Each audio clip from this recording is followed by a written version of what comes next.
कालियापाणी थाना अधिकारी बर्बरतार आउ एक झलक आज सुकिंदारे तीव्र प्रतिक्रिया सृष्टि करिछि। थाना अधिकारी शिवचरण बेहेरा बिजु जनता दलर जड़े युवकर्मी सिद्धार्थ बेहेरा घर टेकी नहीं थाना गेट्रे ताला पकाई निर्धूम माड़ मारिथिबार देखिबाकू मिलिछि। युवकों शरीरर विभिन्न स्थान रे आक्रमणर चिन्ह थिबा देखिबाकू मिलिछि। एही खबर प्रकाश परे सुकिंदा अंचल रे तीव्र प्रतिक्रिया देखा जाइछि। सिद्धार्थଙ୍କ नामरे मिछ एतला करिथिबा अभियोग मध्य होइछि। पुलिस माड़े गुरुतर आहत हेला परे सिद्धार्थଙ୍କୁ पुलिस चिकित्सा पई सुकिंदा गोष्ठी स्वास्थ्य केन्द्र आनिला बेले एही खबर पाई पूर्वतन विधायक तथा मंत्री इंजीनियर प्रीतिरंजन घड़ाई सेठारे पहुंचीथिले। सिद्धार्थଙ୍କ सहित कथा हेला बेले सिद्धार्थ कांदी कांदी पुलिस किभली तांको निर्मम भावे माड़ मारिछि ताकू प्रकाश करी क्षत चिन्ह देखाइथिले। यह देखि इंजीनियर प्रीतिरंजन घड़ाई माड़ मारिबाकू पुलिस को की अधिकार देला बोली उपस्थित पुलिस को प्रश्न करथिले। पुलिस कौनसी उत्तर न देई नीरव रे छिड़ा होइथिबा देखिबाकू मिलिथिला। एही खबर पाई शह शह बीजेडी नेता और कर्मी मेडिकल रे पहुंचीथिले। मेडिकल परिसर रे तीव्र उत्तेजना देखा देइथिला। खबर अनुଯାयी आज सिद्धार्थଙ୍କ घरे खाइबाकू बसिथिबा बेले हठात पुलिस सिद्धार्थ बेहेराଙ୍କ घरे दिन 11टा समय रे पहुंची कबाट बाड़ेइथिला। सिद्धार्थଙ୍କ मां कबाट खोलिबारु कालियापाणी थाना अधिकारी सिद्धार्थଙ୍କ मां को धक्का मारी घर भितरे पसी खाई बसिथिबा सिद्धार्थଙ୍କୁ माड़ी बसिथिले। परिवार लोक एने पुलिस को प्रश्न करने सह केउ कारण पाई तांका पुओ को गिरफ करुछ पचारिबारु थाना अधिकारी समस्त को धमक दे जोर करी सिद्धार्थ को कालियापाणी थाना को आनी थाना बाहर गेट को ताला पकाई देथिले। खबर पाई जिला परिषद सभ्या जेमा चाखी थाना को पचारिबाकू जाइथिला बेले तांको मध्य पुलिस भीतर को छाड़ी नथिला बोली अभियोग होईछि। थाना अधिकारी विरुद्ध रे पूर्वतन मंत्री इंजीनियर प्रीतिरंजन घड़ाई जिला एसपी सहित कलिंग नगर अतिरिक्त एसपी सहित आलोचना करथिले मध्य सेमाने एने कौनसी पदक्षेप नेउनाहांती।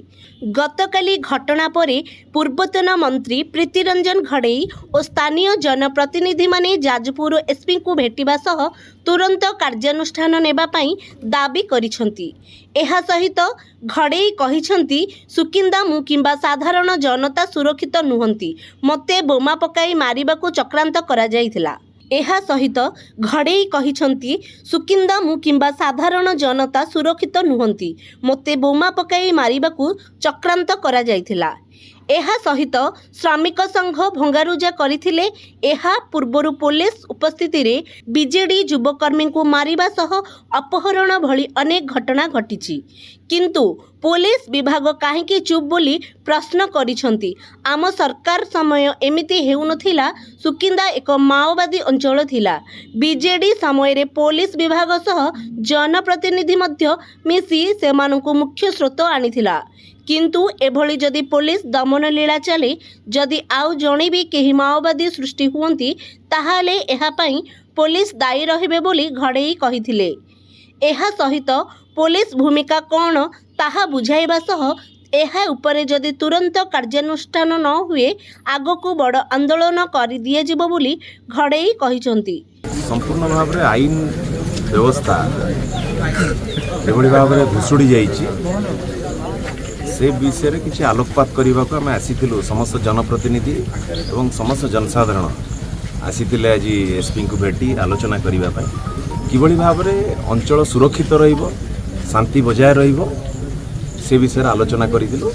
एसपी भी मध्य प्रतिश्रुति देइचंती जे संपूर्ण भाव रे दायित्व नेइचंती, जनजीवन सुरक्षित रहिबो एवं आगामी दिन रे आईन श्रृंखला जेमती समस्त व्यक्ति विशेष न्याय पाइबे से दिगरे एसपी समस्त को आश्वासन देइचंती, भरोसा देइचंती। कालियापाणी पुलिस स्टेशन रो जो बळी भाव रे आचरण उच्चारण रही अत्यंत निंदनीय। पुलिस विभाग रे गोटे कला दाग। पुलिस दायित्व नहीं जनसाधारण प्रति गोटे फ्रेंडली एटीट्यूड नहीं कि कार्यक्रम करने जनसाधारण को भरोसा दब, विश्वास दब, साहस दब, यह पुलिस विभाग दायित्व। पुलिस विभाग दायित्व रही संविधान को सुरक्षा दबा। पुलिस विभाग दायित्व रही जड़े नागरिक को तार अधिकार सब्यस्त कर सुजोग दबा।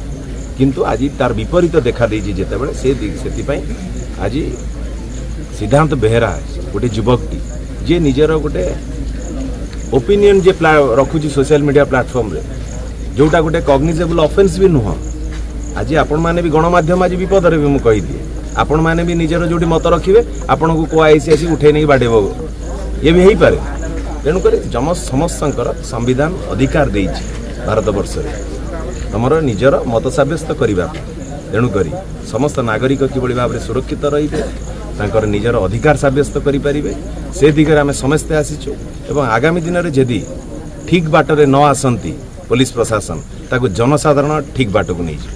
धन्यवाद। जाजपुररू ब्यूरो रिपोर्ट ओटी लाइव। अधिक खबर जानिबा पई आम चैनल को लाइक और सब्सक्राइब करबा सह एहाकू शेयर करंतु।